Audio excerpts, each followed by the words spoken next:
ಆತ್ಮೀಯ ಶಿಕ್ಷಕರೇ, ತಮ್ಗೆಲ್ಲರಿಗೂ ನಮಸ್ಕಾರಗಳು. Welcome to again. So ಇವತ್ತಿನ ವಿಶೇಷವಾಗಿರ್ತಕ್ಕಂಥ ಕಾನ್ಸೆಪ್ಟ್ ಏನಪ್ಪಾ ಅಂತಂದ್ರ, ಅತಿ ಸರಳವಾಗಿ 2027ರ ಒಂದು ಜನಗಣತಿಯನ್ನ ನಾವು ಯಾವ ರೀತಿ ಮಾಡಬಹುದು, ಸೊ ಅತಿ ಸರಳವಾಗಿ ಮನೆಗಳನ್ನ ಅಥವಾ ಮನೆ ಪಟ್ಟಿ ಬ್ಲಾಕ್ಗಳನ್ನ ಯಾವ ರೀತಿ ರೆಡಿ ಮಾಡಬಹುದು, ಕಟ್ಟಡಗಳನ್ನ ಯಾವ ರೀತಿ ಗುರುತಿಸಬಹುದು, ಸೊ ಮ್ಯಾಪಿಂಗ್ ಯಾವ ರೀತಿ ಮಾಡಬಹುದು, ಸಾಕಷ್ಟು ವಿಚಾರಗಳನ್ನ ಕೆಲವೊಂದು ವಿಡಿಯೋಗಳಲ್ಲಿ ನಾನು ನಿಮ್ ಜೊತೆ ಚರ್ಚೆ ಮಾಡ್ತಾ ಇದ್ದೇನೆ ಅತಿ ಸರಳವಾಗಿ. ಸೊ ಈ ಒಂದು ವಿಷಯಗಳು ನಿಮಗೇನಾದ್ರೂ ಕನ್ಫರ್ಮ್ ಜೊತೆಗೆ ಕ್ಲಾರಿಟಿ ಆದ್ರೆ ಬೇಗನೆ ನಿಮ್ಮ ಒಂದು ಕರ್ತವ್ಯವನ್ನು ತಾವೇನ್ ಮಾಡಬಹುದು, ಸರಳವಾಗಿ ಸುಲಭವಾಗಿಯೂ ಯಾರ ಒಂದು ಸಹಾಯವಿಲ್ಲದೆ ತಾವೇನ್ ಮಾಡ್ಬೋದಪ್ಪ ಅಂದ್ರೆ ಸುಲಭವಾಗಿ ಏನ್ ಮಾಡ್ಬೋದು ಹೇಳ್ರೆ, ಜನಗಣತಿ 2027ರ ಮೊದಲನೇ ಹಂತವನ್ನ ತಾವೇನ್ ಮಾಡ್ಬೋದು ಸುಲಭವಾಗಿ ಮುಗಿಸ್ಲಿಕ್ಕೆ ಸಾಧ್ಯತೆ. ಸೊ ತಡ ಮಾಡೋದು ಬೇಡ. ಸೊ ನಾಳೆಯಿಂದ ಏನಾಗ್ತಾ ಇದೆ, ಮನೆ ಪಟ್ಟಿ ಬ್ಲಾಕ್ಗಳ ಒಂದು ಮ್ಯಾಪಿಂಗ್ ರೆಡಿ ಮಾಡೋದಾಗಿರ್ಬೋದು ಅಥವಾ 1ನೇ ಹಂತದ ಜನಗಣತಿ ಸ್ಟಾರ್ಟ್ ಆಗ್ತಾ ಇದೆ. ಬನ್ನಿ ಇವತ್ತಿನ ವಿಶೇಷವಾಗಿರ್ತಕ್ಕಂಥ ವಿಚಾರಗಳಿಗೆ ಚರ್ಚೆ ಮಾಡ್ಕೊತ ಹೋಗೋಣ. ಸೊ ಮೊದಲನೇದಾಗಿ, ಸೊ 1ನೇ ಹಂತ ಗಣತಿ ಏನಾಗ್ತಾ ಇದೆಪ್ಪ ಅಂದ್ರ ಮ್ಯಾಕ್ರೋದಿಂದ ಮೈಕ್ರೋದವರೆಗೆ ಹೋಗ್ತಾ ಇದೆ. ದೊಡ್ಡದಿಂದ ಹಿಡ್ಕೊಂಡ ಚಿಕ್ಕ ಚಿಕ್ಕ ಅಂಶಗಳು ಏನಾಗ್ತಾ ಹೇಳ್ರಿ ಇಲ್ಲಿ ಕಂಡು ಬರ್ತಾ ಇದಾವೆ ಸ್ನೇಹಿತರೆ, ನೆನ್ಪಿಟ್ಟುಕೋರಿ. ಯಾಕಂದ್ರೆ ಮನೆ ಪಟ್ಟಿ ಬ್ಲಾಕ್ ಅನ್ನೋದೊಂದು ಏನಪ್ಪಾ ಅಂದ್ರೆ ನಮ್ದೊಂದು ಚಾರ್ಟ್, ಒಂದ್ ಟೈಪ್ ಆಫ್ ಏನಪ್ಪಾ ಅಂದ್ರ ಮ್ಯಾಪಿಂಗ್ ಅಂತ ನಾವು ಕರಿತಾ ಇದಾವೆ, ಹೌದಾ.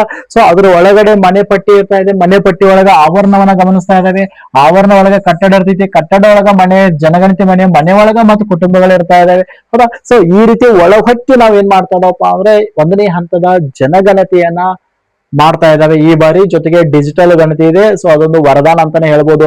ನೋಡಿ, ವಿಜ್ಞಾನ ಎಷ್ಟು ಮುಂದೆ ಇರೋದಿಲ್ಲ ಅಷ್ಟು ನಮ್ಮ ಕೆಲಸಗಳನ್ನ ಏನ್ ಮಾಡ್ತಾ ಇದೆ ಹಗುರವಾಗಿ ಮಾಡ್ತಾ ಇದೆ. ಹಾಗಾಗಿ 2027 ಇದು ಒಟ್ಟು 16ನೇ ಜನಗಣತಿ ನಮ್ಮ ಭಾರತದಲ್ಲಿ ನಡೀತಾ ಇದೆ. ಸ್ವತಂತ್ರದ ನಂತರ ಇದು 8ನೇ ಒಂದು ಜನಗಣತಿ ಆಗಿದೆ.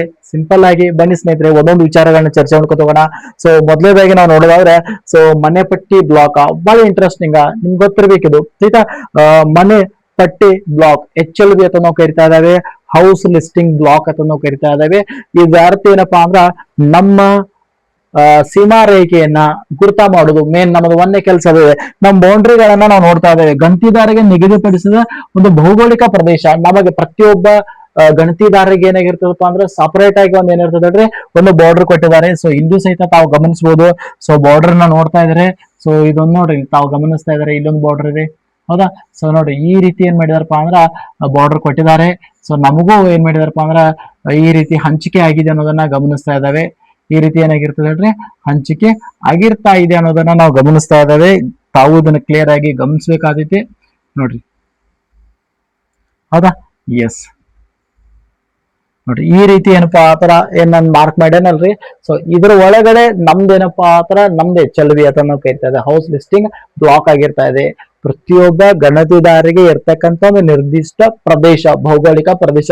ಇದನ್ನ ಹೊರತುಪಡಿಸಿ ಬೇರೆ ಕಡೆಗೆ ನಾವೇನ್ ಮಾಡಂಗಿಲ್ಲ ಹೇಳ್ರಿ, ಗಡಿಗಳನ್ನ ಹೋಗಂಗಿಲ್ಲ, ಬೇರೆ ಮನೆಗಳನ್ನ ಮಾಡೋ ಹಾಗಿಲ್ಲ. ನಮ್ಮ ಬೌಂಡ್ರಿ ಲೈನ್ಗಳನ್ನ ಮೊದಲು ಏನ್ ಮಾಡ್ಬೇಕು, ಕಂಪಲ್ಸರಿ ಏನ್ ಮಾಡ್ಬೇಕಪ್ಪ ಅಂದ್ರೆ ಈ ಬ್ಲಾಕ್ ನ ಗಡಿಗಳನ್ನ ಖಚಿತಪಡಿಸಿಕೊಳ್ಳಬೇಕು. ನೆನ್ಪಿಟ್ಟುಕೊರಿ, ಕಂಪಲ್ಸರಿ. ಇದು ಮೊದಲನೇ ಕಾರಣ. ಪ್ರತಿಯೊಬ್ಬರಿಗೂ ಒಂದೊಂದು ಏನಾಗಿರ್ತದೆ, ವಿಶಿಷ್ಟ ಸಂಖ್ಯೆ ಇರ್ತಾ ಇದೆ. ನಿಮ್ಗೆ ಗೊತ್ತಿದ್ದಾರೆ, HLB ಅಲಾಟೆಡ್ ನಂಬರ್ ಅಂತ ಒಂದು ಮೆಸೇಜ್ ಬಂದಿದೆ. 198 ಇದೆ, 199 ಇದೆ, ಅಥವಾ 197 ಇದೆ, 118 ಇದೆ, 018 ಇದೆ, 013 ಇದೆ. ಸೊ ಈ ರೀತಿ ಆಲ್ರೆಡಿ ಏನ್ ಮಾಡಿದಾರಪ್ಪ ಅಂದ್ರ ನಿಮಗೆ ಮೆಸೇಜ್ ಬಂದಿದೆ HLB ಅಂತಂದ, ಹೌದಾ. Allotted HLB number. ಸೊ ಪ್ರತಿಯೊಬ್ಬರಿಗೂ ಬೇರೆ ಬೇರೆದಾಗಿರ್ತಾ ಇದೆ. ನಿಮಗೆ ನಿರ್ದಿಷ್ಟಪಡಿಸಿರ್ತಕ್ಕಂಥ ಒಂದು ಸೀಮಾ ರೇಖೆಯನ್ನು ಕೊಟ್ಟಿರ್ತಾರೆ. ಅದನ್ನ ಮೊದಲು ನೀವೇನ್ ಮಾಡ್ಬೇಕು, ಕನ್ಫರ್ಮ್ ಮಾಡ್ಬೇಕಾದೈತಿ, ಗೊತ್ತಿರ್ಲಿ ನಿಮಗೆ. ಮತ್ತೆ ನಾಳೆ ನಾವು ಹೋಗುವಾಗ ಫಸ್ಟ್ ನಮ್ಮದು ಏರಿಯಾ ಎಲ್ಲಿ ತನಕ ಬರ್ತೈತಿ ಅನ್ನೋದು ಒಂದ್ ಸ್ವಲ್ಪ ರೌಂಡ್ ಹಾಕ್ಬೇಕ್ರಿ. ರೌಂಡ್ ಹಾಕಿದಾಗ ಮಾತ್ರ ನಮಗೇನಾದೈತಿ, ನಮ್ಮ ಏರಿಯಾ ಎಲ್ಲಿವರೆಗೆ ಗೊತ್ತಾದೈತಿ. ಅವಾಗ ಯಾಕೆ ರೌಂಡ್ ಹಾಕಬೇಕಂದ್ರ ಅಲ್ಲಿ ನಮಗೆ ಯಾವುದೇ ಮನೆಗಳು ಮಿಸ್ ಆಗೋದಿಲ್ಲ. ನೆನ್ಪಿಟ್ಕೋರಿ, ಮಿಸ್ ಆಗದಂತೆ ಫಸ್ಟ್ ನಾವೇನ್ ಮಾಡೋಣ ಅಂದ್ರೆ, ಸೊ ಬೌಂಡ್ರಿ ಲೈನ್ ಗಳನ್ನ ಗುರುತ ಮಾಡುವಂತ ಪದ್ಧತಿಗಳನ್ನ ನಾವು ಯೂಸ್ ಮಾಡ್ಕೋಬೇಕಾದೈತಿ ಮೊದಲು, ಹೌದಾ. ಎಸ್, ನೆಕ್ಸ್ಟ್ ಬನ್ನಿ ಮುಂದಿನ ಅಂಶವನ್ನು ನೋಡೋಣ. ಸೊ ನೋಡಿ, ನೀವೇನ ಟರ್ನ್ ಆಗ್ತಾ ಇದಾರಲ್ಲ, ಒಂದು ರೌಂಡ್ ಹಾಕ್ತಾ ಇದಾರೆ.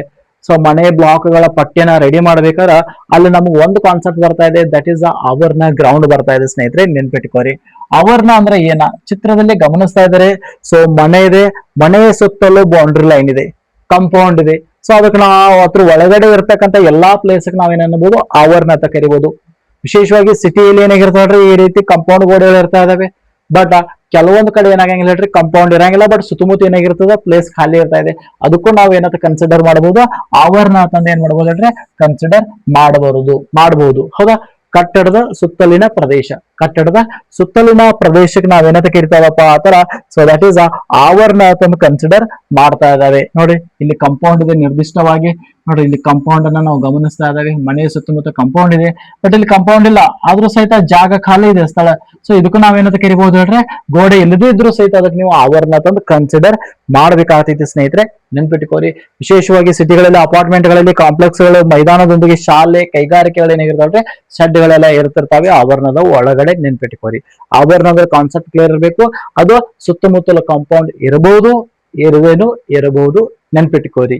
ಅದಕ್ಕೆ ನಾವು ಆವರಣ ತಂದು ಕನ್ಸಿಡರ್ ಮಾಡ್ಬೇಕಾದೈತಿ, ಹೌದಾ. ಸೊ ಇದಾದ ನಂತರ ಮೋಸ್ಟ್ ಇಂಟ್ರೆಸ್ಟಿಂಗ್ ಯಾವ್ದನ್ನ ಕಟ್ಟಡ ತಂದು ಕನ್ಸಿಡರ್ ಮಾಡಬೇಕು, ಬಹಳ ಇಂಪಾರ್ಟೆಂಟ್ ಆಗಿರ್ತಕ್ಕಂಥದ್ದಿದೆ ಸ್ನೇಹಿತರೆ. ಇದು ತಾವು ಗಮನಿಸಲೇಬೇಕು. ಕಟ್ಟಡ ಅನ್ನೋದು ಬರ್ತಾ ಇದೆ, ಈ ಪಾಯಿಂಟ್ ನಿಮ್ಗೆ ಕ್ಲಿಯರ್ ಆಗಿ ಗೊತ್ತಿರಬೇಕು. ನಾಳೆದಿಂದ ನಮ್ ಕೆಲಸ ಇದೆ ಸ್ಟಾರ್ಟ್ ಆಗ್ತಾ ಇದೆ. ಕಟ್ಟಡಗಳನ್ನ ಗುರುತಿಸುವಂತ ಕೆಲಸ ಇಲ್ಲಿ ಆಗ್ಬೇಕಾಗ್ತೈತಿ. ಸೊ ಚಿತ್ರದಲ್ಲಿ ಸ್ವಲ್ಪ ಇದನ್ನ ಆಗ್ತಾ ಇದೆ, ಅದು ಮೇ ಬಿ ನೋಡೋಣ, ಚಿಕ್ಕದ್ ಮಾಡೋಣ ರೀ. ಸೊ ಕಾಣಿಸ್ತೈತಿ ಅಂತ ನಾನು ಅನ್ಕೊಂಡಿದ್ದೀನಿ, ನೋಡ್ರಿ.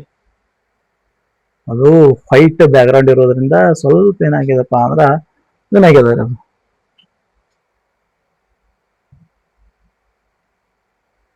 ಎಸ್, ಕಾಣಿಸ್ತಾ ಇಲ್ಲ ರೀ. ಓಕೆ, ಕಾಣಿಸ್ತಾ ಇಲ್ಲ, ನೋ ಪ್ರಾಬ್ಲಮ್, ಏನ್ ಸಮಸ್ಯೆ ಇಲ್ಲ ಅಂತ ಅನ್ಕೊಂಡಿದ್ದೀನಿ. ಓಕೆ, ಇರ್ಲಿ, ಏನಾಗಲ್ಲ. ಓಕೆ, ಇಲ್ಲಿ ನಾನು PDF ಸಹಿತ ಬಿಟ್ಟಿರ್ತೀನಿ ನಿಮಗೆ. ಇಲ್ಲಿ ಒಂದು ಕಟ್ಟಡ ಇದೆ ಸ್ನೇಹಿತರೆ, ಹೌದಾ. ಕಟ್ಟಡ, ಒಂದು ಮನೆ ಇದೆ, ಒಂದು ಗುಡಿಸಲು ಇದೆ, ಒಂದು ಶಂಕುನಾಕಾರದ ಮನೆ ಇದೆ, ಹೌದಾ. ಸೊ ಇವೆಲ್ಲವೂ ಸಹಿತ ಏನಾಗಿರ್ತದಪ್ಪ ಅಂತಂದ್ರ ಕಟ್ಟಡಗಳಾಗಿರ್ತಾ ಇದಾವೆ. ನೆನ್ಪಿಟ್ಕೋರಿ, ಪ್ರತಿಯೊಂದು 4 ಗೋಡೆಗಳನ್ನ ಒಳಗೊಂಡಿರ್ತಕ್ಕಂಥದ್ದು. ನೆನ್ಪಿಟ್ಕೋರಿ, 4 ಗೋಡೆಗಳನ್ನ ಒಳಗೊಂಡಿತ್ತಂದ್ರ ತಾವು ನೋಡ್ಬೋದು ಚಿತ್ರ ಇಲ್ಲಿ, ಹೌದಾ. ಎಸ್, ನೋಡ್ರಿ, ಕಾಣಿಸ್ತಾ ಇದಲ್ರಿ. ಎಸ್, ಜೂಮ್ ಮಾಡಿ ನಾನು. Okay, yes, done. ತಾವು ಗಮನಿಸ್ತಾ ಇದ್ದಾರ ನೋಡಿ, ಇದು ಮನೆ ಅನ್ನೋದು ಒಂದು ಕಟ್ಟಡ ಆಗ್ತಾ ಇದೆ. ಇದು ದೊಡ್ಡದು ಬಿಲ್ಡಿಂಗ್ ಇದೆ, ಇದು ಒಂದು ಕಟ್ಟಡ ಆಗ್ತಾ ಇದೆ. ಸೈಡ್ ಇದೆ, ಇದು ಒಂದು ಕಟ್ಟಡ ಆಗ್ತಾ ಇದೆ.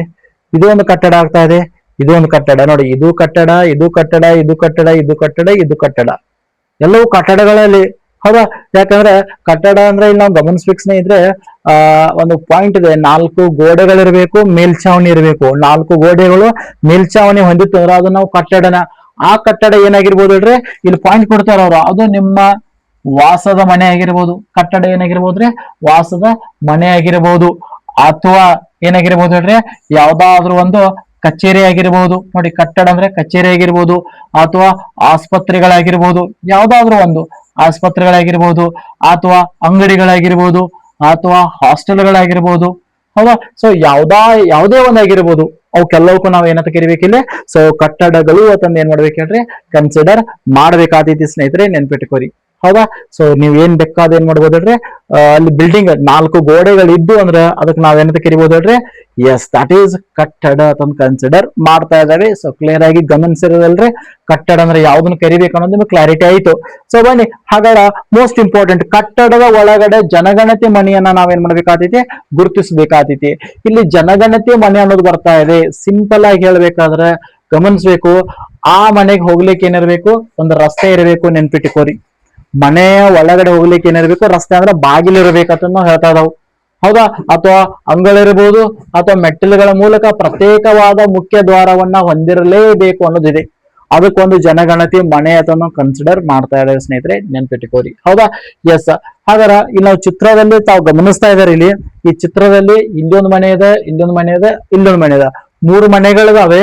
ನೋಡಿ, 3 ಮನೆಗೆ ಹೋಗ್ಲಿಕ್ಕೆ ಒಂದೊಂದು ಏನಿದೆ, ಸಪರೇಟ್ ರೂಟ್ ಇದೆ. ನೋಡಿ, ಸಪರೇಟ್ ಏನಪ್ಪ ಅಂದ್ರೆ ಮೆಟ್ಟಿಲುಗಳು ನಮಗ್ ಸಿಗ್ತಾ ಇದಾವೆ. ಸಪರೇಟ್ ಏನಾಗ್ತಾ ಇದಾವೆ, ಮೆಟ್ಟಿಲುಗಳು ನಮಗೆ ಏನಾಗ್ತಾವಪ್ಪ ಅಂದ್ರ ಸೊ ಸಿಗ್ತಾ ಇದಾವೆ. ತಾವು ಗಮನಿಸಬಹುದು, ಚಿತ್ರದಲ್ಲಿ ನೋಡ್ತಾ ಇದ್ರಿ, ಇಲ್ಲಿ ನೋಡಿ, ಚಿತ್ರ ಜೂಮ್ ಮಾಡ್ತಾ ಇದ್ದೀನಿ ನಾನು. ಸೊ ಕ್ಲಿಯರ್ ಆಗಿ ಕಾಣಿಸ್ತಾ ಇದೆ ನಿಮ್ಗೆ ಅದು, ಹೌದಾ. ಎಸ್, ತಾವು ಇಲ್ಲಿ ಗಮನಿಸಬಹುದು, ನೋಡ್ರಿ, ಇಲ್ಲಿ ಒಂದು ಮನೆ ಇದೆ, ಇಲ್ಲಿ ಒಂದು ಮನೆ ಇದೆ, ಇಲ್ಲಿ ಮನೆ. ಸೊ ಇದು ಎಲ್ಲವೂ ಒಂದೇ ಇರೋದ್ರಿಂದ ಇದಕ್ಕೆ ಕಟ್ಟಡ ಅಂದ್ರೆ ಏನ್ ಹೇಳ್ರಿ, CN 1 ಅಂತಂದು ಕರಿಬಹುದು ನಾವು, 1ನೇ ಕಟ್ಟಡ ಅಂತಂದು ಕರಿಬಹುದು. ಬಟ್ ಈ ಕಟ್ಟಡ ಒಳಗಡೆ ನೋಡಿ, ಇದೊಂದು ಮನೆ, ಇದೊಂದು ಮನೆ, ಯಾಕ ಇಲ್ಲಿ ಸಪರೇಟ್ ವಾಸ ಇದ್ದಾರೆ, ಬೇರೆ ಬೇರೆ ಕುಟುಂಬಗಳಿದ್ದು ಅಂದ್ರ ಅವು 3 ಏನಾಗಿರ್ತಾವಪ್ಪ ಅಂದ್ರ 3 ಜನಗಣತಿ ಮನೆಗಳಾಗಿರ್ತಾ ಇದಾವೆ. ನೆನ್ಪಿಟ್ಕೋರಿ, 3 ಜನಗಣತಿ ಮನೆಗಳಾಗಿರ್ತಾ ಇದಾವೆ. ಸೊ ಗಮನಿರ್ಲಿ, ಅಲ್ಲಿ ಆಟೋಮೆಟಿಕ್ ನಂಬರ್ ಏನಾಗಿರ್ತದೆ, ಜನರೇಟ್ ಆಗ್ತಿರ್ತದೆ ಆಪ್ ನಲ್ಲಿ, ಗೊತ್ತಿರ್ಬೇಕು. ನಮ್ ಕೆಲಸ ಏನ್ ಹೇಳ್ರಿ, ನಾಳೆ ದಿನದಿಂದ ಕಟ್ಟಡಗಳನ್ನ ಗುರುತ ಮಾಡಬೇಕು. ಆ ಕಟ್ಟಡ ಒಳಗೆ ಜನಗಣತಿ ಮನೆಗಳ ಇಟ್ಟದಾವ್ ಕನ್ಫರ್ಮ್ ಮಾಡ್ಕೋಬೇಕು. ನಮಗೆ ಈಗಾಗಲೇ ಕಟ್ಟಡ ಅನ್ನೋದು ಗೊತ್ತಾಗಿದೆ ನಿಮಗ. ಕಟ್ಟಡ ಅಂದ್ರೆ ಏನ್ ಹೇಳ್ರಿ, 4 ಗೋಡೆಗಳಿರ್ಬೇಕು, ಮೇಲ್ಛಾವಣಿ ಇರಬೇಕು, ಬಾಗಿಲು ಇರಬೇಕು, ಇಷ್ಟಿತ್ತು ಅನ್ನೋದು ಕಟ್ಟಡ. ಅದ್ರ ಒಳಗಡೆ ವಾಸ ಎಷ್ಟು ಕುಟುಂಬಗಳವ ಅದ್ರ ಮೇಲೆ ಏನಾಗ್ತದೆ, ಜನಗಣತಿ ಮನೆ ಏನಾಗಿರ್ತದೆ, ಸೊ ಡಿಸೈಡ್ ಆಗಿರ್ತಾ ಇದೆ ಅನ್ನೋದು ನಾವು ನೋಡ್ತಾ ಇದ್ದೇವೆ. ಸೊ ಇಲ್ಲಿ 3 ಜನಗಣತಿ ಮನೆಗಳಿದಾವೆ. ಆ ಮನೆಗಳಿಗೆ ನಂಬರ್ ನೀವು ಕೊಡುವ ಹಾಗಿಲ್ಲ, ಯಾಕಂದ್ರೆ ಅಲ್ಲಿ ಆಟೋಮೆಟಿಕ್ ಜನರೇಟ್ ಆಗ್ತಿರ್ತದೆ. ನಿಮ್ಮ ಒಟ್ಟು ಮನೆಗಳು ಏನಾಗಿರ್ತಾವ ಆಟೋಮೆಟಿಕ್ ಜನರೇಟ್ ಆಗ್ತಿರ್ತವೆ. ಬಟ್ ನೀವು ಕೊಡ್ಬೇಕಾಗಿರೋದು ಏನ್ ಹೇಳ್ರಿ, ಸೊ ದಟ್ ಈಸ್ ಏನಪ್ಪಾ ಅಂದ್ರ CN ನಂಬರ್ ಅನ್ನ ಮಾತ್ರ ನೀವೇನ್ ಮಾಡ್ಬೇಕಾಗಿರ್ತೈತಿ, ಸೊ ಕೊಡ್ಬೇಕಾಗಿರ್ತಾ ಇದೆ ಸ್ನೇಹಿತರೆ, ಗಮನಿಸಬೇಕು. ಹೌದಾ? ಎಸ್, CN ನಂಬರ್ ಮಾತ್ರ ನೀವ್ ಏನ್ ಮಾಡ್ಬೇಕಾಗಿರ್ತದೆ, ಸೊ ಕೊಡ್ಬೇಕಾಗಿರ್ತಾ ಇದೆ. ಸೊ ಈ ರೀತಿ ನಾವೇನ್ ಮಾಡ್ಬೋದಪ್ಪ ಆತರ ಕಟ್ಟಡದ ಒಂದು ಭಾಗ ಅಥವಾ ಒಂದು ಘಟಕಕ್ಕೆ ನಾವೇನಂತ ಕರಿತಾವು, ಜನಗಣತಿ ಮನೆ ಆಗಿರ್ತಾ ಇದೆ. ನೆನ್ಪಿಟ್ಟುಕೋರಿ, ಏನಾಗಿರ್ತಾ ಇದೆ, ಜನಗಣತಿ ಮನೆ ಆಗಿರ್ತಾ ಇದೆ. ತಾವು ಇದನ್ನು ಗಮನಿಸಬೇಕಾಗ್ತೈತಿ. ಇನ್ನೂ ಕ್ಲಾರಿಟಿ ಕೊಡ್ತಾ ಇದೆ ನಾನು ಮುಂದೆ ಹೋದಂತೆ. ಹೌದಾ? ಸೊ ಕೆಲವೊಂದು ಪದಗಳ ಪರಿಕಲ್ಪನೆಯನ್ನ ನಾವು ಇಲ್ಲಿ ಮಾಡ್ತಾ ಇದ್ದೇವೆ ಅಷ್ಟೇ, ಮತ್ತೇನಿಲ್ಲ. ಪರಿಕಲ್ಪನೆಗಳು ಕೆಲವೊಂದು ಪದಗಳಿದಾವೆ. ಉದಾಹರಣೆ ಕಟ್ಟಡನ ಹೆಂಗ್ ಗುರುತಿಸಬೇಕು, ಆವರಣ ಅಂದ್ರೆ ಯಾವ ರೀತಿ. ನಾವೀಗ ಜನಗಣತಿ ಮನೆ ಅನ್ನೋದು ನಿಮ್ಗೆ ಗೊತ್ತೈತಿ. ಈಗ ಜನಗಣತಿ ಮನೆಯನ್ನ ಮತ್ತಷ್ಟು ಡಿಟೇಲ್ ಆಗಿ ನಾವು ಚರ್ಚೆ ಮಾಡ್ತಾ ಇದ್ದೇವೆ. ಜನಗಣತಿ ಮನೆ ಅಂದ್ರೆ ಸಿಂಪಲ್ ಆಗಿ ಹೇಳ್ತಾ ಇದ್ದೇವೆ. ಆ ಜನಗಣತಿ ಮನೆಯನ್ನ ಯಾವ ರೀತಿ ಕನ್ಸಿಡರ್ ಮಾಡ್ಬೇಕು ಅನ್ನೋದು ಯಾವ ಆಧಾರದ ಮೇಲೆ ಹೇಳ್ತಾ ಹೇಳ್ರಿ, ನಾವು ಕುಟುಂಬದ ಆಧಾರದ ಮೇಲೆ ಹೇಳ್ತಾ ಇದ್ದಾವೆ.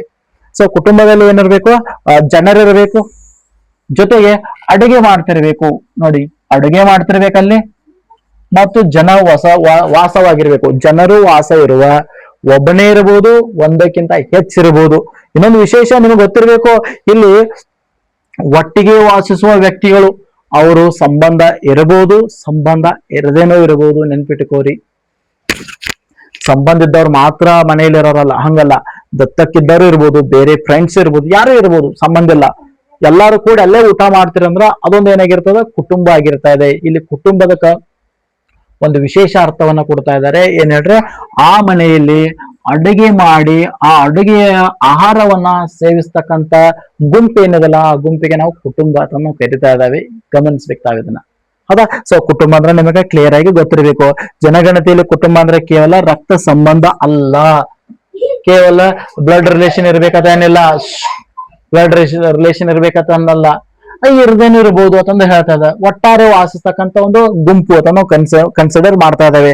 ಅಂದ್ರೆ ತಯಾರಾದ ಆಹಾರವನ್ನ ಒಟ್ಟಿಗೆ ಸೇವಿಸುವುದು ಏನಿರ್ತಲ್ಲ, ಆ ಒಂದು ಆಧಾರವಾಗಿ ಇಟ್ಕೊಂಡು ನಾವೇನ್ ಮಾಡ್ತಾ ಇದ್ರಿ, ಕುಟುಂಬವನ್ನ ಡಿವೈಡ್ ಮಾಡ್ತಾ ಇದ್ದೇವೆ. ಸೊ ಪ್ರಮುಖವಾಗಿ 3 ರೀತಿ ಕುಟುಂಬಗಳು ಬರ್ತಾ ಇದ್ದಾವೆ. ನೆನಪಿಟ್ಟುಕೋರಿ, ಎಷ್ಟು ರೀತಿ?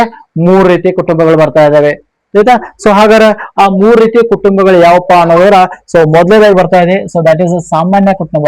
ನಮ್ಮ ಗಣತಿಯಲ್ಲಿ ಬರ್ತಕ್ಕಂಥ ವಿಶೇಷವಾಗಿ ಅತಿ ಹೆಚ್ಚಿನ ಸಂಖ್ಯೆಯಲ್ಲಿ ಇದ ಬರ್ತಾ ಇದೆ, ಸಾಮಾನ್ಯ ಕುಟುಂಬಗಳು ಅಂತ ಬರ್ತಾ ಇದಾವೆ. ಸಾಮಾನ್ಯ ಕುಟುಂಬ ಅಂದ್ರೆ ಏನ? ಸಿಂಪಲ್ ಆಗಿ ಹೇಳ್ಬೇಕಂದ್ರ ಅಲ್ಲಿ ಕಾಮನ್ ಆಗಿ ರಕ್ತ ಸಂಬಂಧ ಇರಬಹುದು, ದಂಪತಿಗಳಿರ್ಬೋದು, ದತ್ತು ಸ್ವೀಕಾರ ಮಾಡಿದಂತ ಮಕ್ಕಳಿರ್ಬೋದು, ಸೊ ಒಟ್ಟಾರೆ ಫ್ರೆಂಡ್ಶಿಪ್ ಇರ್ಬೋದು, ಒಟ್ಟಾರೆ ವಾಸ ಇರ್ತಕ್ಕಂಥದ್ದು ಏನಾಗಿರ್ತೈತಿ, ಒಂದು ಗುಂಪು ನಮಗೆ ಏನಾಗಿಪ್ಪ ಅಂದ್ರೆ ಅಲ್ಲಿ ಸಿಗ್ತಾ ಇದೆ ಅನ್ನೋದು ನೋಡ್ತಾ ಇದ್ದೇವೆ. ಅವರು ಒಂದೇ ಮನೆಯಲ್ಲಿ ಏನಾಗಿರ್ತಾರೆ ಹೇಳ್ರಿ, ವಾಸವಾಗಿರ್ತಾರೆ, ಒಂದೇ ಮನೆಯಲ್ಲಿ ಅಡುಗೆಯನ್ನ ಸೇವನೆ ಮಾಡೋದಕ್ಕೆ ಅದಕ್ಕೆ ನಾವು ಸಾಮಾನ್ಯ ಕುಟುಂಬ ಅಂತ ಕನ್ಸಿಡರ್ ಮಾಡ್ತಾ ಇದ್ದೇವೆ. ನೋಡಿ, ಕುಟುಂಬ ಅಂದ್ರೆ ಏನ್ ಹೇಳ್ರಿ, ಸಾಮಾನ್ಯ ಕುಟುಂಬ ಅಂದ್ರೆ ರಕ್ತ ಸಂಬಂಧ ಇರ್ತಾ ಇದೆ, ಏನೇನು ಇರಬಹುದು, ಒಂದೇ ಕಡೆ ಅಡಿಗೆ ಆಗ್ತಾ ಇದೆ, ಆ ಅಡಿಗೆನ ಎಲ್ಲರೂ ಕೂಡ ಏನ್ ಮಾಡ್ತಾರೆ, ಸೇವನೆ ಮಾಡ್ತಾ ಇದಾರೆ. ಸೊ ಅದಕ್ಕೆ ನಾವೇನಂತ ಕರಿಬಹುದು, ಸಾಮಾನ್ಯ ಕುಟುಂಬ ಅಂತ ನಾವು ಕನ್ಸಿಡರ್ ಮಾಡ್ತಾ ಇದ್ದೇವೆ. ನೆಕ್ಸ್ಟ್ ಎರಡನ್ನ ನಾವು ನೋಡ್ತಾ ಇದ್ದೇವೆ ಚಿತ್ರದಲ್ಲಿ, ಹಾಸ್ಟೆಲ್ ಅನ್ನ ನೋಡ್ತಾ ಇದ್ದಾರಾ. ಸೊ ಹಾಸ್ಟೆಲ್ ಇದೆ, ಒಂದ ಕಡೆಗೆ ಏನ್ ಮಾಡ್ತಾ ಇರಪ್ಪ ಅಂದ್ರೆ ಕುಕ್ ಮಾಡ್ತಾ ಇದಾರೆ, ಅಡಿಗೆಯನ್ನ ಮಾಡ್ತಾ ಇದಾರೆ. ಹೌದಾ? ಒಂದ್ ಕಡೆ ಅಡಿಗೆ ಮಾಡ್ತಾರೆ, ಒಂದ್ ಕಡೆ ಏನಾದ್ರು ವಿದ್ಯಾರ್ಥಿಗಳು ವಸತಿದ್ದಾರೆ. ಇಲ್ಲಿ ಪರಸ್ಪರ ಸಂಬಂಧ ಇರಂಗಿಲ್ಲ ರೀ. ನೋಡಿ, ಸಂಬಂಧ ಇರಂಗಿಲ್ಲ, ವ್ಯಕ್ತಿಗಳ ಸಮೂಹ ಏನಾಗಿರ್ತೈತಿ, ಒಂದೇ ಕಡೆ ವಾಸವಿರ್ತಾ ಇದೆ. ಜೊತೆಗೆ ಒಂದೇ ಕಡೆಗೆ ಏನ್ ಮಾಡ್ತಿರ್ತಾರೆ, ಅಡಿಗೆ ಮಾಡಿ ಊಟವನ್ನ ಮಾಡುತ್ತಿದ್ದರೆ ಅಂತವಕ್ ನಾವೇನಂತ ಕರಿತಾವ್, ಸಂಸ್ಥಾ ರೂಪ ಕುಟುಂಬಗಳು ಅಂತ ಕನ್ಸಿಡರ್ ಮಾಡ್ತಾ ಇದ್ದಾವೆ. ಉದಾಹರಣೆ ಹೇಳ್ಬೇಕಾದ್ರ ಹಾಸ್ಟೆಲ್ಗಳಾಗಿರ್ಬೋದು, ಹಾಸ್ಟೆಲ್ಗಳಲ್ಲಿ ಏನಾಗಿರ್ತೈತಿ, ಒಂದೇ ಕಡೆ ಊಟ ಬಟ್ ರಕ್ತ ಸಂಬಂಧವಿಲ್ಲದ ಜನರ ಒಂದು ಗುಂಪು ಇರ್ತಾ ಇದೆ. ಹೌದಾ? ಜೈಲುಗಳಾಗಿರ್ಬೋದು, ಹೌದಾ, ಆಶ್ರಮಗಳಾಗಿರ್ಬೋದು, ವೃದ್ಧಾಶ್ರಮಗಳಾಗಿರ್ಬೋದು. ಹೌದಾ? ಸೊ ಇವೆಲ್ಲವೂ ಸಹಿತ ಏನಪ್ಪಾ ಅಂದ್ರ ಸಂಸ್ಥಾ ರೂಪದ ಕುಟುಂಬಗಳು ಅಂತ ಕನ್ಸಿಡರ್ ಮಾಡ್ತಾ ಇದಾವೆ. ಸೊ ದಟ್ ಈಸ್ ಇಂಪಾರ್ಟೆಂಟ್ ಇದೆ, ನೆನ್ಪಿಟ್ಕೋರಿ. ಕುಟುಂಬ ಅಂದ್ರೆ, ಸಾಮಾನ್ಯ ಕುಟುಂಬ ಅಂದ್ರೆ ಒಂದ ಮಣಿ ಇರ್ತಾ ಇದೆ, ವಿಶೇಷವಾಗಿ ರಕ್ತ ಸಂಬಂಧವರು ಹೆಚ್ಚಾಗಿ ಕಂಡು ಬರ್ತಿರ್ತಾರೆ. ಬಟ್ ಸಂಸ್ಥಾ ರೂಪದಲ್ಲಿ ಏನಾಗಿಂಗಿಲ್ಲ ಹೇಳ್ರೆ, ಇಲ್ಲಿ ಏನು ಕಂಡು ಬರಂಗಿಲ್ಲ ಹೇಳ್ರೆ, ರಕ್ತ ಸಂಬಂಧವಿಲ್ಲದ ಜನರ ಒಂದು ಗುಂಪು ಅಥವಾ ಸಮೂಹ ಏನಾದೈತಿ ಕಂಡು ಬರ್ತಾ ಇದೆ ಸ್ನೇಹಿತರೆ, ನೆನ್ಪಿಟ್ಟುಕೋರಿ. ಹೌದಾ. ಸೊ ಇನ್ನು ಸಾಕಷ್ಟು ವಿಚಾರಗಳನ್ನ ನಾವೇನ್ ಮಾಡ್ತಾ ಇದ್ರಿ, ಚರ್ಚೆನ ಮಾಡ್ತಾ ಇದ್ದೇವೆ. ಪ್ರಶ್ನೆಗಳೇನ್ ಬರ್ತಾಲ್ರಿ ಅಲ್ಲಿ ಮತ್ತಷ್ಟು ಇದ್ರ ಬಗ್ಗೆ ಡೀಟೇಲ್ ಆಗಿ ನಾನು ಚರ್ಚೆ ಮಾಡ್ತಾ ಇದ್ದೇನೆ. ಸ್ವಲ್ಪ ನಿಮ್ಗೆ ಕ್ಲಾರಿಟಿ ಇರಬೇಕು. ಯಾಕಂದ್ರೆ ನಾಳೆ ನಾವು ಮ್ಯಾಪಿಂಗ್ ಮಾಡ್ಕೋಬೇಕಾದ್ರೆ ಅಲ್ಲಿ ಸಂಸ್ಥಾ ರೂಪ ಹಾಸ್ಟೆಲ್ ಇದ್ರೆ ಹಾಸ್ಟೆಲ್ ಚಿತ್ರ ತೋರಿಸಬೇಕಾದೈತಿ, ಸಂಸ್ಥಾ ರೂಪ ಇದ್ರೆ ಸಂಸ್ಥಾ ರೂಪದ ಹೇಳಬೇಕಾದಿದ್ರೆ ಅಲ್ಲಿ, ಹೌದಾ. ಕುಟುಂಬ ಇತರ ಕುಟುಂಬವನ್ನ ತೋರಿಸಬೇಕಾದೈತಿ. ಹಾಗಾಗಿ ಕಟ್ಟಡಗಳು ಯಾವ ನಮಗೆ ಇವಾಗ ಏನ್ ಕ್ಲಾರಿಟಿ ಬೇಕಂದ್ರೆ, ಕಟ್ಟಡಗಳು ಯಾವ ಅಲ್ಲಿ ಮನೆ ಎಷ್ಟಿದಾವೆ, ಜನಗಣತಿ ಮನೆ, ಇದು ನಿಮ್ ತಲೆಯಲ್ಲಿದ್ರೆ ಸಾಕು. ಆತರ ಇಂಥವ್ ಯಾವ ಇದ್ರೆ ಇವುಗಳನ್ನ ಒಂದ್ ಸ್ವಲ್ಪ ಏನ್ ಮಾಡ್ಕೋಬೇಕು, ನೀವು ಮಾರ್ಕಿಂಗ್ ಮಾಡ್ಕೋಬೇಕಾದೈತ್ರಿ. ಹೌದಾ. ಎಸ್, ಬನ್ನಿ ಇನ್ನ ಇದಾದ ನೆಕ್ಸ್ಟ್ ಮತ್ತೊಂದು ಬರ್ತಾ ಇದೆ. ಸೊ ದಟ್ ಇಸ್ ವಸತಿ ರಹಿತ ಕುಟುಂಬ. ವಸತಿ ರಹಿತ ಅಂದ್ರೆ ಏನ್ ಹೇಳ್ರಿ, ಮೂರನೇದು ಒಂದು ಸಾಮಾನ್ಯ ಕುಟುಂಬ, ಒಂದು ಸಂಸ್ಥಾ ರೂಪ ಕುಟುಂಬ, ಇನ್ನೊಂದು ವಸತಿ ರಹಿತ ಕುಟುಂಬ ಅಂತ ಬರ್ತಾ ಇದೆ. ಸಿಂಪಲ್ ಆಗಿ ಹೇಳ್ಬೇಕಾದ್ರೆ ಅಲ್ಲಿ ಯಾವುದೇ ಕಟ್ಟಡ ಅಥವಾ ಜನಗಣತಿ ಮನೆಗಳು ವಾಸಿಸದ ಜನರು, ಯಾವುದೇ ಕಟ್ಟಡದಲ್ಲಿ ವಾಸ ಇರುವುದಿಲ್ಲ, ಯಾವುದೇ ಮನೆಯಲ್ಲಿ ವಾಸ ಇರುವುದಿಲ್ಲ ಅವರು. ಹಂಗಾರೆ ಅವ್ರು ಎಲ್ಲಿರ್ತಾರೆ, ರಸ್ತೆ ಬದಿಗಳಲ್ಲಿ ಇರ್ಬೋದು ನೋಡಿ. ರೈಲ್ವೆ ಸ್ಟೇಷನ್ಗಳಲ್ಲಿ, ಬಯಲು ರಸ್ತೆ ಬದಿಗಳಲ್ಲಿ, ಪಾದಚಾರಿ ರಸ್ತೆ, ಸೇತುವೆಗಳ ಅಡಿಯಲ್ಲಿ, ರೈಲ್ವೆ ಪ್ಲಾಟ್ಫಾರ್ಮ್ಗಳಲ್ಲಿ ಇರ್ತಾ ಇದ್ದಾರೆ. ಅವರನ್ನ ನಾವೇನ್ ಮಾಡಂಗಿಲ್ಲ, ಕನ್ಸಿಡರ್ ಮಾಡಂಗಿಲ್ಲ. ಅದು ಒಂದು ಕಟ್ಟಡ ಆಗಂಗಿಲ್ಲ, ಅದೊಂದು ಮನೆನೂ ಆಗಂಗಿಲ್ಲ. ನೆನ್ಪಿಟ್ಕೋರಿ. ಅಲ್ಲಿ ಜನ ವಾಸದಾರ ಅಂದ ಕೂಡಲೇ ಆ ವಾಸವಿರ್ತಕ್ಕಂಥ ಜನರನ್ನ ನಾವು ಜನಗಣತಿಗೆ ತೆಗೆದುಕೊಳ್ಳುವುದಿಲ್ಲ ಒಂದನೇ ಹಂತದಲ್ಲಿ. ಹಂಗಾರೆ ಏನ್ ಮಾಡ್ತಾವ್, ನಾವು ಎರಡನೇ ಹಂತದಲ್ಲಿ ಅವ್ರನ್ನ ಏನ್ ಮಾಡ್ತಾ ಇದ್ರಿ, ಕಂಪಲ್ಸರಿ ಅವ್ರನ್ನ ಏನ್ ಮಾಡ್ತಾರೋ ಗಣತಿಗೆ ತೆಗೆದುಕೊಳ್ತಾ ಇದಾವ ಸ್ನೇಹಿತರೆ, ನೆನ್ಪಿಟ್ಕೋರಿ. ಹೌದಾ. ಎರಡನೇ ಹಂತಕ್ಕೆ ಅವರನ್ನ ನಾವ್ ಏನ್ ಮಾಡ್ತಾ ಇದ್ರಿ, ಕಂಪಲ್ಸರಿ ಆಗಿ ಏನ್ ಮಾಡ್ತಾವ್, ಕನ್ಸಿಡರ್ ಮಾಡ್ತಾ ಇದ್ದೇವೆ. ಬಟ್ ಒಂದನೇ ಹಂತದ ಕಾರ್ಯಾಚರಣೆಯಲ್ಲಿ ಅವರನ್ನ ನಾವು ಪರಿಗಣನೆಗೆ ತೆಗೆದುಕೊಳ್ಳುವುದಿಲ್ಲ. ಹಾಗಾಗಿ ಅವುಗಳ ಬಗ್ಗೆ ನೀವು ತಲೆ ಕೆಡಿಸ್ಕೋಕ್ ಹೋಗ್ಬೇಡ್ರಿ. ಎಲ್ಲಿ ಪೈಪ್ ಒಳಗಡೆ ವಸ್ತಿ ಇರ್ತಾರೆ, ಅಥವಾ ಯಾವುದೋ ಒಂದು ರೈಲ್ವೆ ಸೇತುವೆಗಳಲ್ಲಿ ಇರ್ತಿರ್ತಾರೆ, ಹೌದಾ. ಅಥವಾ ಯಾವುದೋ ಒಂದು ಕಡೆ, ಏನೋ ಒಂದು ಕಡೆ ರಸ್ತೆ ಮುಂದಿರ್ತಾರೆ, ಅಥವಾ ದೇವಸ್ಥಾನದ ಮುಂದೆ ಇರ್ತಾರೆ, ಹೌದಾ. ಸೊ ಅಂತವರನ್ನ ನಾವು ಪರಿಗಣನೆಗೆ ತೆಗೆದುಕೊಳ್ಳಂಗಿಲ್ಲ. ಅವರನ್ನ ನಾವ್ ಏನ್ ಮಾಡ್ಬೇಕು, ಮುಂದಿನ ಹಂತದಲ್ಲಿ ಏನ್ ಮಾಡ್ತಾರೋ ಪರಿಗಣನೆಗೆ ತೆಗೆದುಕೊಳ್ತಾ ಇದ್ದೇವೆ. ಹೌದಾ. ಸೊ ಇಲ್ಲಿ ತನಕ ತಮ್ಮ ಕ್ಲಾರಿಟಿ ಆಗಿದೆ ಅಂತ ಅನ್ಕೊಂಡಿದ್ದೇನೆ. ಏನಪ್ಪಾ ಆತರ, ಸೊ ನೆನ್ಪಿಟ್ಕೋರಿ, ಕ್ಲಾರಿಟಿ ಕೊಡ್ತಾ ಇದ್ದೇನೆ, ತಾವು ಇದನ್ನ ಗಮನಿಸಬಹುದು. ಕುಟುಂಬದ ವಿಧ ಸಾಮಾನ್ಯ ಇತರ ಅಲ್ಲಿ ರಕ್ತ ಸಂಬಂಧ ಇರ್ತಾ ಇದೆ, ಅಡುಗೆ ಮನೆ ಇರ್ತಾ ಇದೆ, ಕಟ್ಟಡನೂ ಇರ್ತಾ ಇದೆ. ತಾವು ಇದನ್ನ ಗಮನಿಸಬೇಕು. ಹಳ್ಳಿಗಳಲ್ಲಿ ಎಲ್ಲ ಇದೇ ಕಾಮನ್ ಬರ್ತಾ ಇದೆ. ಹೌದಾ. ಇದನ್ನ ನೆನ್ಪಿಟ್ಕೋರಿ. ಇನ್ನು ಸಂಸ್ಥಾ ರೂಪದಾಗ ಅಲ್ಲಿ ರಕ್ತ ಸಂಬಂಧ ಇರೋದಿಲ್ಲ ರೀ. ಅಡುಗೆ ಮನೆ ಒಂದಿರ್ತಾ ಇದೆ, ಕಟ್ಟಡನೂ ಇರ್ತಾ ಇದೆ, ಬಿಲ್ಡಿಂಗು ಇರ್ತಾ ಇದೆ. ಇಲ್ಲಿ ನಾನು ಅದ್ರ ಬಗ್ಗೆ ಚರ್ಚೆ ಮಾಡ್ತಾ ಇದ್ದೀನಿ ಮುಂದಿನ ವಿಡಿಯೋದಲ್ಲಿ. ವಸತಿ ರಹಿತ ಐತಂದ್ರೆ ಅಲ್ಲಿ ರಕ್ತ ಸಂಬಂಧನೂ ಇರಂಗಿಲ್ಲ, ಅಡುಗೆ ಮನೆನೂ ಇರಂಗಿಲ್ಲ, ಕಟ್ಟಡ ಇರಂಗಿಲ್ಲ. ಯಾಕೆ ಅವರು ತೆರೆದ ಪ್ರದೇಶ ಇರ್ತಾ ಇದೆ ಸ್ನೇಹಿತರೆ, ಗಮನಿಸ್ಬೇಕು ನಾವು. ಹೌದಾ. ಸೊ ಇದು ದಟ್ ಈಸ್ ಕ್ಲಿಯರ್ ಆಗಿ ಗೊತ್ತಿರ್ಬೇಕು. ಒಂದು ಕಟ್ಟಡ ಅಂದ್ರೇನ, ಒಂದು ಜನಗಣತಿ ಮನೆ ಅಂದ್ರೇನ ನಿಮ್ಗೆ ಕ್ಲಾರಿಟಿ ಆಗಿ ಸಿಗ್ತಾ ಇದೆ. ಜೊತೆಗೆ ಸಾಮಾನ್ಯ ಕುಟುಂಬ ಅಂದ್ರೇನ, ಸಂಸ್ಥಾ ರೂಪ ಕುಟುಂಬ ಅಂದ್ರೇನ, ಸೊ ಅವುಗಳನ್ನ ಯಾವ ರೀತಿ ಗೆಸ್ ಮಾಡ್ಬೇಕು ಅನ್ನೋದ್ರ ಬಗ್ಗೆ ನಾವು ತಿಳ್ಕೊಂಡಿದ್ದಾವೆ. ಸೊ ಮುಂದಿನ ಭಾಗದಲ್ಲಿ ಬರೀ ಇಂಟ್ರೆಸ್ಟಿಂಗ್ ಇದೆ ಸ್ನೇಹಿತರೆ. ಆ ಜನಗಣತಿ ಮನೆಗಳಿಗೆ ನಂಬರ್ ಗಳನ್ನ ಯಾವ ರೀತಿ ಕೊಡೋದು, ಅಥವಾ ಜನಗಣತಿ ಮನೆ ಅಂತ ಹೆಂಗ್ ಕನ್ಸಿಡರ್ ಮಾಡ್ಬೇಕು, ನಂಬರ್ ಕೊಡಬೇಕಾದ್ರ ಅದ್ರ ಬಗ್ಗೆ ಮುಂದಿನ ವಿಡಿಯೋದಲ್ಲಿ ನಾವೇನ್ ಮಾಡೋಣ, ಚರ್ಚೆ ಮಾಡೋಣ. ಸೊ ನೆನಪಿಡಬೇಕಾದ ಪ್ರಮುಖ ಅಂಶಗಳನ್ನ ನೋಡ್ತಾ ಇದ್ದೇವೆ. ಒಂದೇ ಆವರಣದಲ್ಲಿ ಏನಾಗಿರ್ಬೋದು, ಹಲವು ಕಟ್ಟಡಗಳಿರ್ಬೋದು. ಎಕ್ಸಾಕ್ಟ್ಲಿ ಈಗ ಉದಾಹರಣೆ, ಕೆಲವೊಂದು ಕಡೆ ದೊಡ್ಡ ಈ ರೀತಿ ಕಾಂಪೌಂಡ್ ಇರ್ತಾ ಇದೆ, ಅದ್ರೊಳಗೆ ಏನಾಗಿರ್ತಾವಪ್ಪ ಅಂದ್ರೆ ಈ ರೀತಿ ಕಟ್ಟಡಗಳು ಏನಾಗಿರ್ತಾವಪ್ಪ ಅಂದ್ರೆ ನಮಗ್ ಸಿಗ್ತಾ ಇದಾವೆ. ಹಲವಾರು ಕಟ್ಟಡಗಳಿರ್ಬೋದು, ಆ ಕಟ್ಟಡ ಒಳಗಡೆ ಮತ್ತು ಹಲವಾರು ಮನೆಗಳಿರಬಹುದು. ನೆನಪಿಟ್ಟುಕೋರಿ. ಹೌದಾ. ಎಸ್, ಒಂದು ಕಟ್ಟಡದಲ್ಲಿ ಏನಾಗಬಹುದು, ಹಲವಾರು ಜನಗಣತಿ ಮನೆಗಳು ಸಹಿತ ಇರಬಹುದು. ದಟ್ ಈಸ್ ಇಂಟ್ರೆಸ್ಟಿಂಗ್ ಪಾಯಿಂಟ್ ಇದೆ. ಹೌದಾ. ಒಂದು ಜನಗಣತಿ ಮನೆಯಲ್ಲಿ ಏನಾಗಬಹುದು, ಒಂದು ಜನಗಣತಿ ಮನೆದೊಳಗೆ ಒಂದ್ ಯಾವ್ದೋ ನೋಡ್ರಿ, ಒಂದು ಆವರಣ ಇದೆ, ಅಲ್ಲಿ ಹಲವಾರು ಕಟ್ಟಡದವು. ಆ ಕಟ್ಟಡದಲ್ಲಿ ಏನ್ ನೋಡ್ರಿ, ಹಲವಾರು ಗಣತಿ ಮನೆಗಳು. ಒಂದ ಗಣತಿ ಮನೆ ಹೋದ್ರಲ್ಲಿ ಏನಾಗಬಹುದು, ಕುಟುಂಬ 2 ಇರ್ಬೋದು, 3 ಇರ್ಬೋದು, ಗಂಡ ಹೆಂಡತಿ ಕುಟುಂಬ ದಂಪತಿಗಳು. ಹೌದಾ. ಅಥವಾ ಒಂದೇ ಮನೆ ಇದ್ರೂ ಸಹಿತ ಅಲ್ಲಿ ಏನಾಗಿರ್ತಾವ್ರೆ, ಕುಟುಂಬಗಳು ಬೇರೆ ಬೇರೆ ಇರಬಹುದು, ಸಿಗಬಹುದು. ನಾವು ವಿಚಾರ ಮಾಡಿ ತಿಳ್ಕೊಬೇಕಾಗಿದೆ. ರೈಟ್. ಸೊ ಇದೇ ಇವತ್ತಿನ ವಿಶೇಷವಾಗಿರ್ತಕ್ಕಂಥ ಪಾಯಿಂಟ್. ನಿಖರವಾದ ಗಣತಿಯ ರಾಷ್ಟ್ರದ ಅಭಿವೃದ್ಧಿಗೆ ಬುನಾದಿ ಆಗಿರ್ತೈತಿ ಅನ್ನುವಂತ ವಿಚಾರವನ್ನ ಆತ್ಮೀಯರೆಲ್ಲ ತಮ್ಮಲ್ಲಿ ಹೇಳ್ತಾ, ಸೊ ನಿಖರವಾಗಿ ನಾವು ಮಾಹಿತಿಯನ್ನು ತುಂಬೋಣ ಮುಂದಿನ ಭಾಗದಲ್ಲಿ. ಸೊ ಜನಗಣತಿ ಮನೆಯನ್ನ ಯಾವ ರೀತಿ ಗುರುತಿಸಬೇಕು, ನಂಬರ್ಗಳನ್ನ ಯಾವ ರೀತಿ ಕೊಡಬೇಕು ಅನ್ನೋದ್ರ ಬಗ್ಗೆ ಮುಂದಿನ ಭಾಗದಲ್ಲಿ ನಿರೀಕ್ಷಿಸಿ ಅಂತ ಹೇಳ್ತಾ, ಎಸ್, ಆದಷ್ಟು ಮಟ್ಟಿಗೆ ಶೇರ್ ಮಾಡಿ, ಲೈಕ್ ಮಾಡಿ. ಧನ್ಯವಾದಗಳು ಸ್ನೇಹಿತರೆ. ನಮಸ್ಕಾರ.